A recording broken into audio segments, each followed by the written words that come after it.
Hola chicos, aquí el Pablo Profe. Hoy vamos a hablar de Renato Descartes. Am, se llamaba... No se llamaba Renato Descartes, pero... Renato. Se llamaba Renato Descartes, pero Renato es un nombre más divertido. Entonces, hoy vamos a hablar de Renato, ¿cómo se llama? Renato Descartes. Entonces, Renato Descartes. Vamos a hacer una breve introducción para los que no sepan. Renato Descartes nace por la Edad Moderna. Es decir, la Edad Moderna. En la Edad Moderna es muy importante que nazca porque pasan muchas cosas.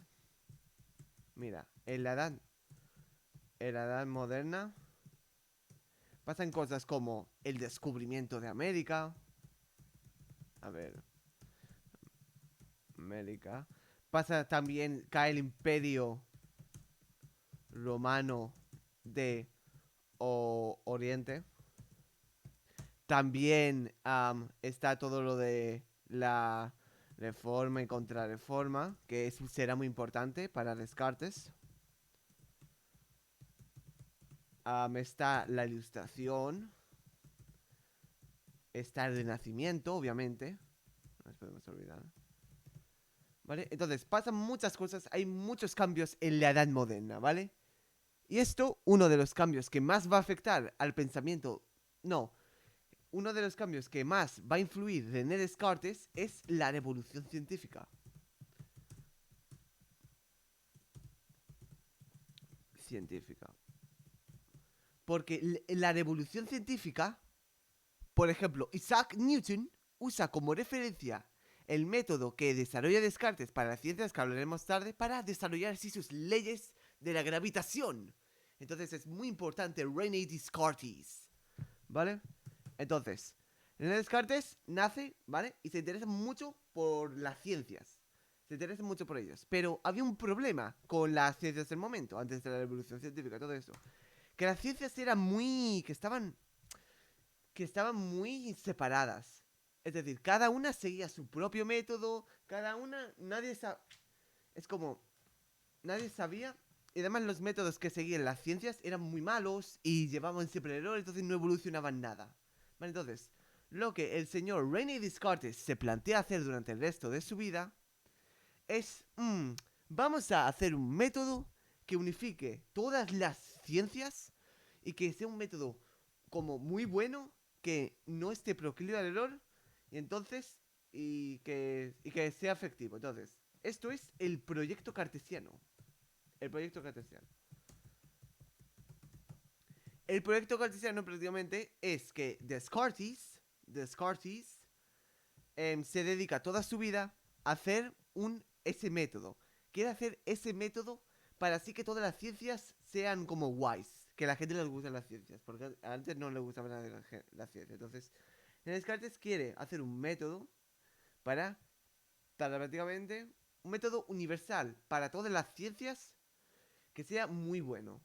¿Vale? Entonces, ese método lo desarrolla en su obra más famosa, bueno, no sé si obra más famosa, pero la que cae en selectividad, el discurso del método, donde René Descartes dice ahí como, oh, voy a hablar sobre mi método, porque mi método es lo guay, lo chachi, ¿vale? Entonces, en el discurso del método hay 6 partes. Las que más nos importan es la segunda porque esa es la que cae en selectividad, honestamente. Entonces, la primera parte se dedica a hablar de cómo era. La segunda es donde habla sobre el descanso. Y luego sigue así hasta la sexta parte. Entonces, el método que tiene Descartes, ¿vale? El método que desarrolló Descartes aquí tiene 4 pasos. 4 pasos. Un momento, lo voy a poner en grande. Los 4 pasos del método de Descartes. Vale, entonces, aquí está. Paso número 1. Paso número 1 es evidencia. O bueno, también se puede llamar reglas. Evidencia. Entonces, ¿qué es la evidencia? La evidencia es que Descartes te dice, vale, vamos a, no sé, ponerlo con un ejemplo, ¿vale? Pongamos un ejemplo, una manzana. Una manzana. ¿Vale? Entonces, tiene que ser evidente. ¿Qué se refiere evidente? Tiene que ser esta verdad, este problema que tenemos que resolver, tiene que llegar a tal punto que sea indudable. Que no puedas dudar de él, ¿vale? Por ejemplo, aquí. ¿Podemos dudar de que las manzanas todas son rojas? Obviamente sí, porque hay algunas verdes aquí que nos miran aquí. Entonces, la evidencia de Descartes prácticamente es hacer. Vamos a confirmar todo lo que sabemos para así. Para así que solamente queda el problema. El problema. Cuando. Porque si el problema no es si la verdad no es evidente, entonces tenemos un problema. Tenemos que seguir al segundo método. Entonces, voy a hacerlo aquí. Un spreadsheet. Vale, entonces. No, un momento. Un pelín más.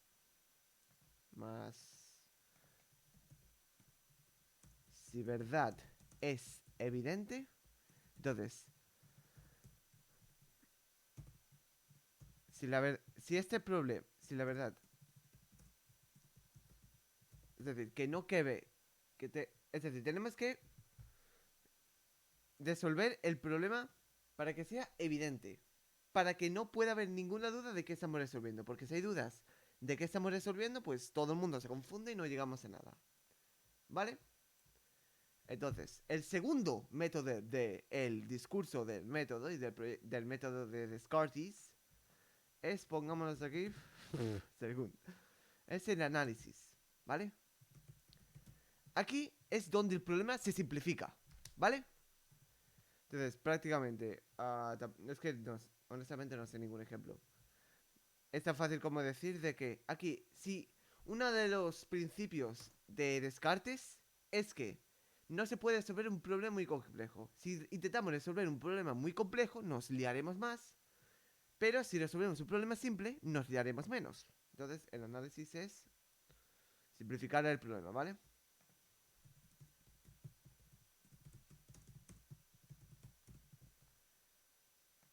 Ahora, el tercer paso es la síntesis. Entonces,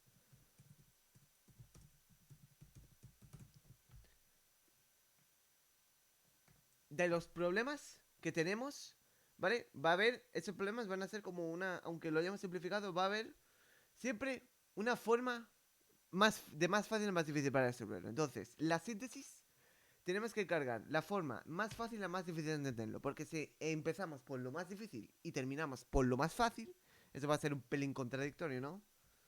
Entonces, la tercera fase, la síntesis.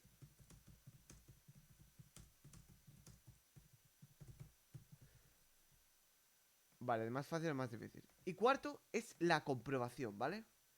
Aquí enumeramos los pasos que se han dado para resolver esta duda, para que así ya no haya más, para que así ya no haya más problemas, para que así las futuras generaciones cuando vean esos pasos para resolver el problema hagan lo mismo y no se olviden de ello y tengan que volver a resolverlo y gastar más tiempo. Entonces, aquí también comprobamos si alguna de estas tres partes ha fallado, comprobamos si las tenemos mal, porque el método de Descartes tiene que ser 100% verdad. No puede haber mentiras en el método de Descartes. Entonces, bueno, sí.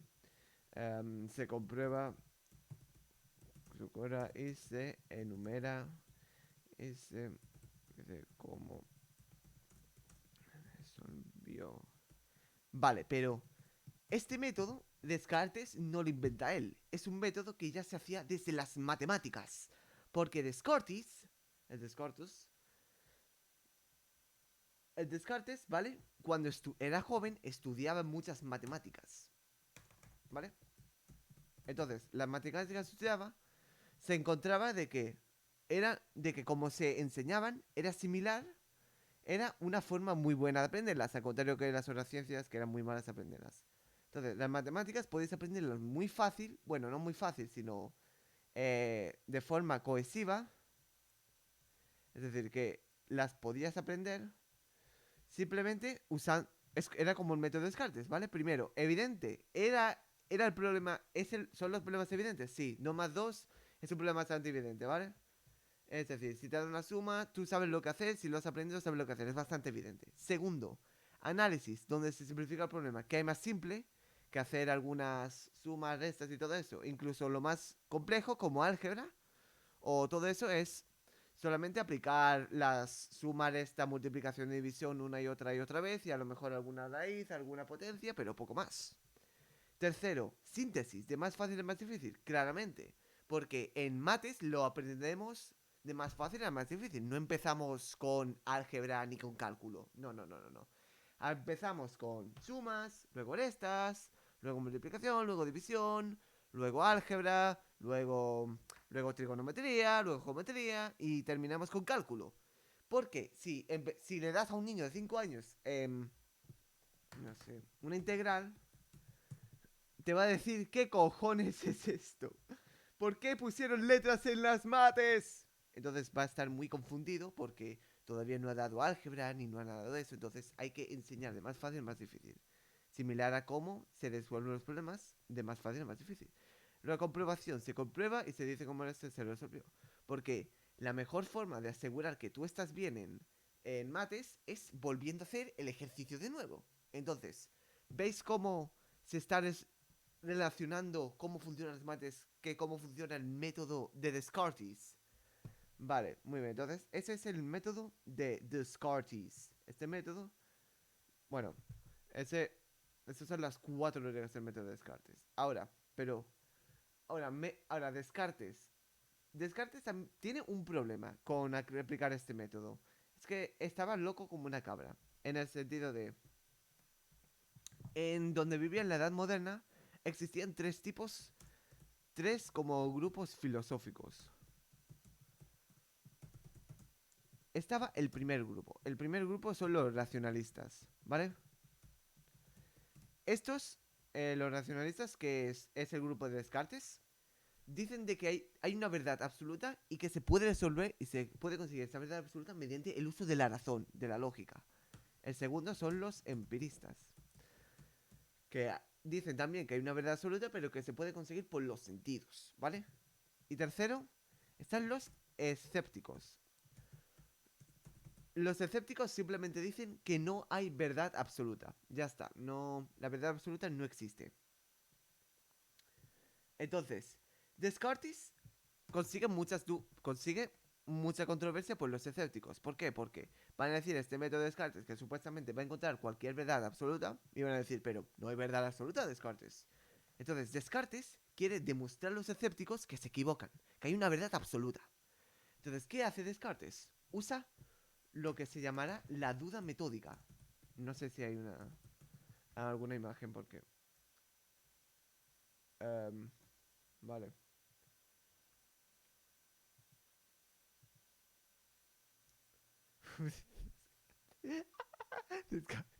Descartes. Venga, un momento, un momento. Vale, entonces, ¿la duda metódica en qué consiste? Necesito esto aquí. Bob Esponja. La duda metódica. Vale, aquí. La duda metódica, lo que hace Descartes es dudar de absolutamente todo. Dudar de absolutamente todo. ¿Vale? Duda de su método. Duda de lo que está diciendo el Pablo Profe ahora. Duda de si quisiera existe.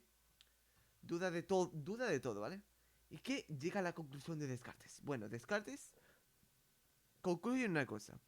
Que todo, absolutamente todo, no puede ser demostrado con ciencia cierta. Es decir, que no hay ninguna verdad absoluta, excepto que tú existes. ¿Vale? Entonces, lo que dice es que tu existencia es la única demostración de que hay una verdad absoluta. ¿Vale?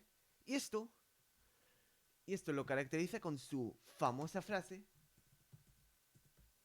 pienso, luego existo.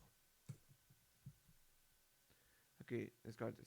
Mira, lo dejo aquí. Pienso, luego existo. Vale.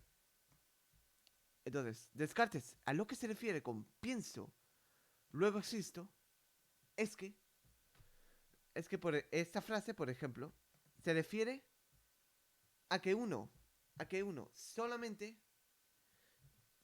existe. A ver, ¿cómo lo digo? Que esta frase... A ver, es que... Madre mía, pienso luego existe. De Descartes. Lecciones de filosofía para niños curiosos. Taro Iwamura. No quiero... Vale. Bueno. Entonces, lo que quiere decir Descartes aquí es que uno debe pensar antes de existir. Eso no... Lo, lo que más, lo único que existe es la mente. La mente, incluso el cuerpo. Incluso el cuerpo puede ser una farsa. No, pero la mente, la alma, eso es lo único que existe. Es lo único que te hace pensar, ¿vale? Porque también pienso, luego existo, de una forma morfológica es, no tiene un sujeto. Pienso tiene un sujeto, que es yo. Yo pienso, luego yo existo. ¿Qué significa eso? Que pensar, que el yo precede al pensamiento. Es decir, que el yo precede a cualquier duda. Es decir, que el yo es lo único que puede existir. ¿Vale? ¿Lo entendéis? Si no, podéis, si no podemos leer esto. Descartes de probar la existencia del sujeto como algo, es una cosa. El sujeto existe en nuestra mente, bla, bla, bla. Entonces no estamos seguros de que somos una mente siendo todo lo fácil de lo que tenemos que dar, ¿vale? Es lo único en lo que no puede... Oh, Dios mío. For what? Lo único que no puedes dudar es en tu yo. Es en tu yo. Incluso yo puede ser falso. Incluso yo puede ser un robot por el gobierno para hacer que pagues impuestos. Que deberías pagarlos, por cierto. Entonces, incluso yo puedo ser falso. Pero tú, mi querido... mi querida persona del internet, tú eres lo único que existes, ¿vale? Espero que lo entiendas. Pero entonces, luego Descartes tiene una maldita paranoia tras haber dudado todo, porque Descartes está como... Bueno, entonces significa que absolutamente todo es falso. Y está muy paranoiado porque se cree que todo es falso. Entonces, falso. Entonces, todo. Entonces, según Descartes, tiene que... Bueno, que Descartes se paranoia porque piensa que todo es falso, ¿vale? Entonces, pero hay una cosa que no piensa que es falsa. ¿Qué piensa Descartes que no es falsa?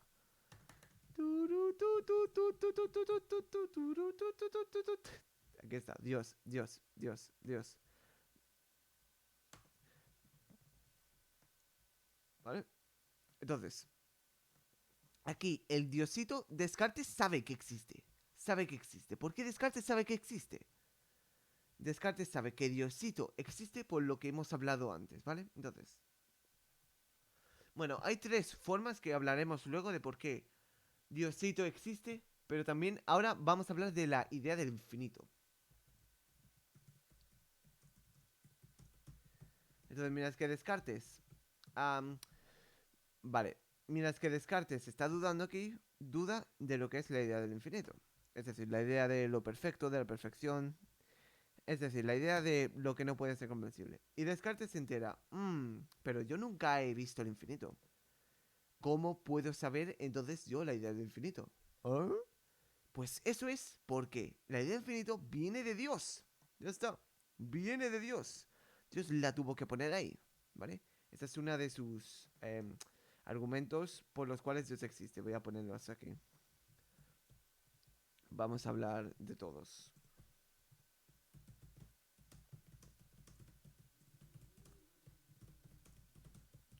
Entonces, el primero es el que hemos dicho. El argumento. El argumento de la perfección. El segundo vamos a llamar argumento de la duda. Es decir, el argumento de la duda consiste en que Descartes, si como ha demostrado antes, es lo único que existe, entonces Descartes técnicamente, técnicamente sería Dios, porque si es lo único que existe, entonces que lo demás es como creación suya. Lo hizo él cuando nació, lo hizo él y fue creación suya y lo creó. Pero Descartes dice ahí como, pero si yo soy Dios y yo he creado el universo, ¿cómo puedo dudar de que soy Dios? ¿Cómo puedo dudar de todo esto? Entonces no puede ser Dios. Por lo tanto, Dios, un Dios fuera de mí, que sea más perfecto que yo, debe existir.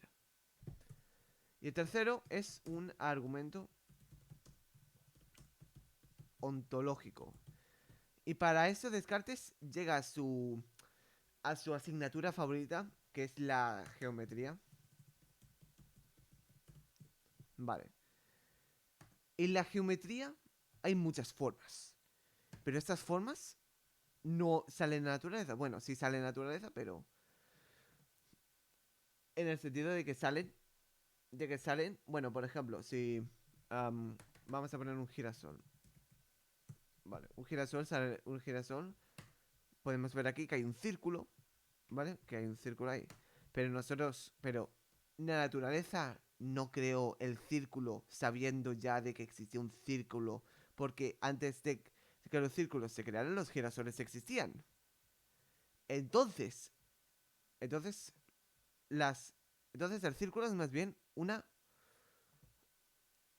Como algo nuestro. Como algo que hemos creado nosotros para identificar. Para. Como agrupar lo que son las diferentes formas que vemos en la naturaleza. Como son las flores, las tazas y todo eso. Las tazas muchas en la naturaleza. Vale, entonces, todo eso lo agrupamos mediante los de la geometría, mediante los círculos y las circunferencias. Y en la geometría, los círculos y todo, y los cuadrados y los pirámides, todas son perfectas. Todas no pueden llevar a error porque son perfectas. Entonces, ¿qué nos dice qué tiene que ver esto con Dios? Bueno, tiene que ver esto con Dios de que las mates existen puramente porque son perfectas. Porque llegan, a ver, existe por nuestro racionamiento unado. Entonces, las mates son perfectas y por lo tanto existen. ¿Sabes a dónde voy eso? Entonces, como Dios es perfecto, Dios debe existir. Porque una de las características. Porque si la geometría no fuese perfecta, entonces no serviría para nada. No nos serviría para nada. Eh, si hubiese.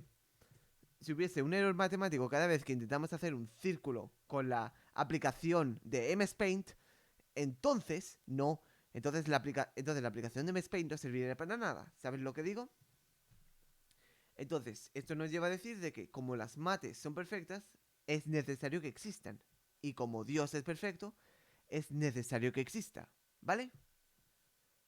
Bueno, sigamos. Ahora vamos a hablar de sustancias. ¿Qué es una sustancia? Miremos a la área para esto. Venga, sí.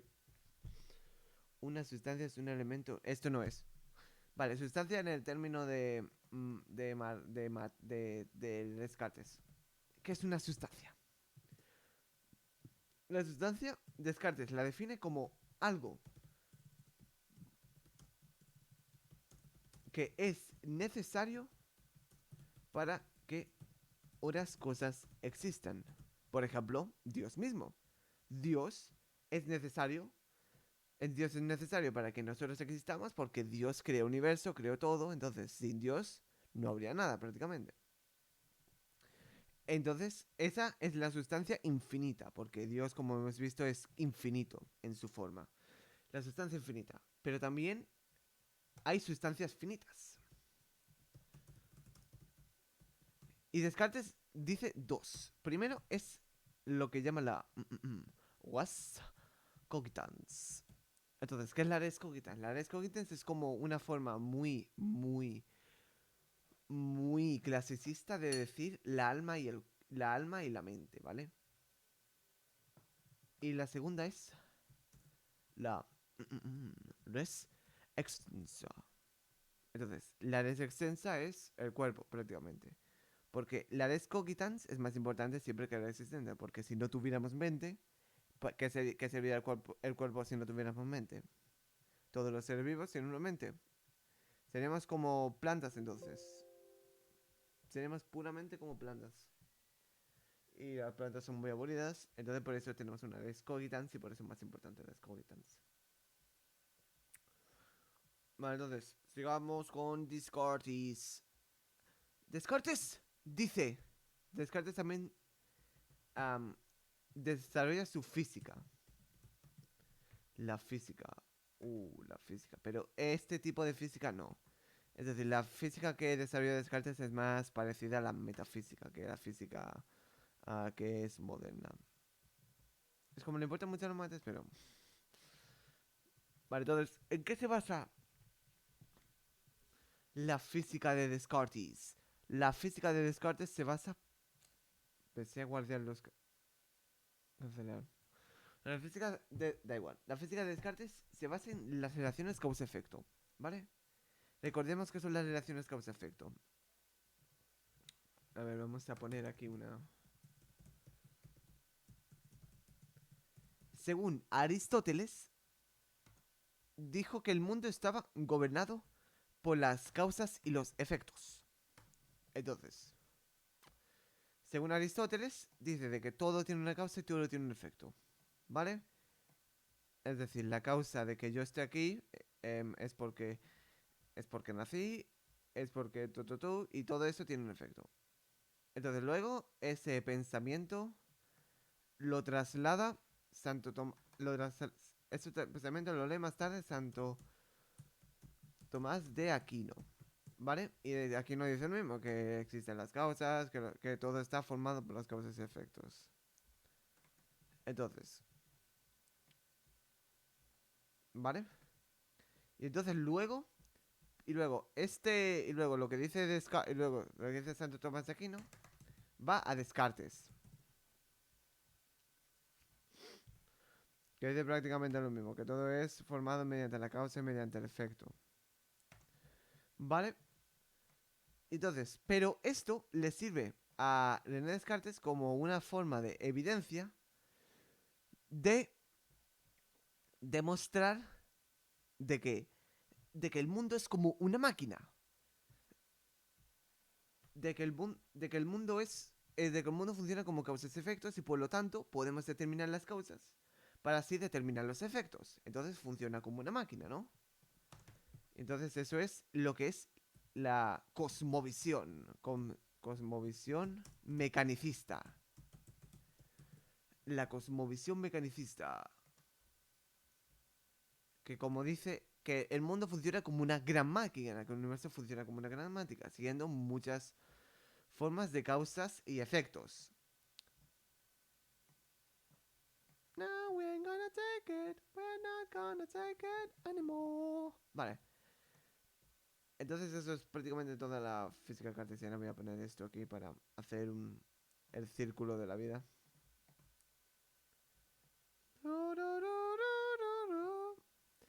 Entonces ya sabemos esto. Y ahora vamos a hablar de también una de las cosas más importantes. La moral provisional. La moral provisional consiste en... Bueno, la moral provisional como una moral que hizo Descartes para ser buena persona y todo eso. Consiste en 3 preceptos. 3 máximos. El primer precepto es no ser un gilipollas. Bueno, vamos a concretar más porque hay muchas formas de no ser un gilipollas.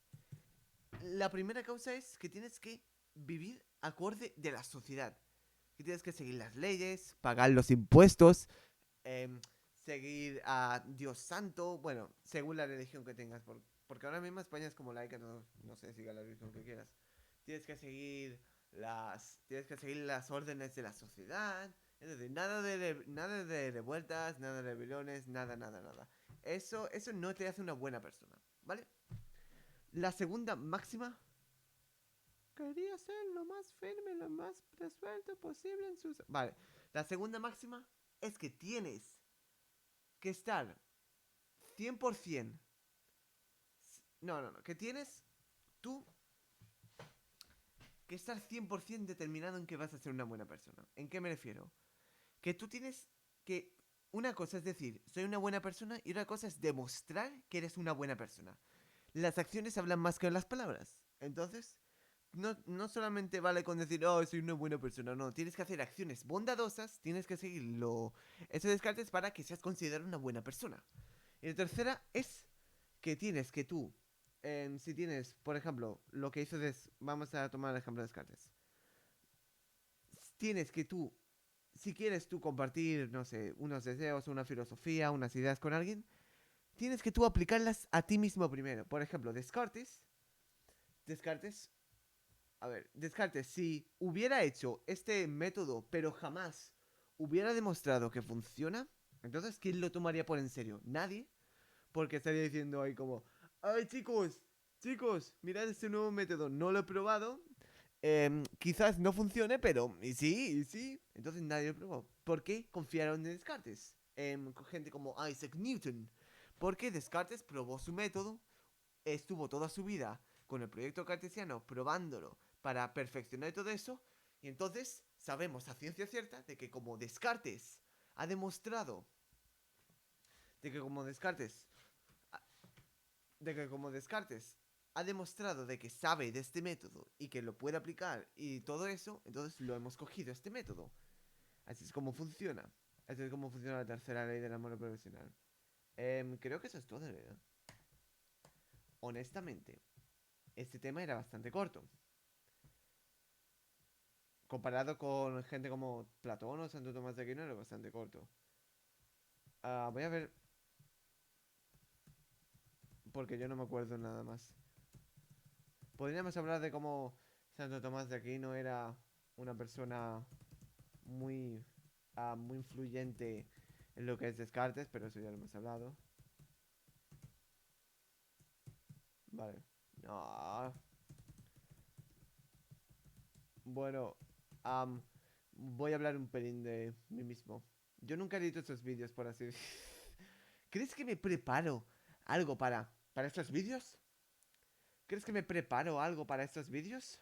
Yo no me preparo nada, hijo mío. Yo, con mi puro conocimiento, yo digo lo que sé de Descartes, ¿vale? Entonces, obviamente, entonces, como no tengo preparado ningún guión, si queréis saberlo, si no era ya bastante obvio por cómo a veces me paro no saber qué decir y todo eso.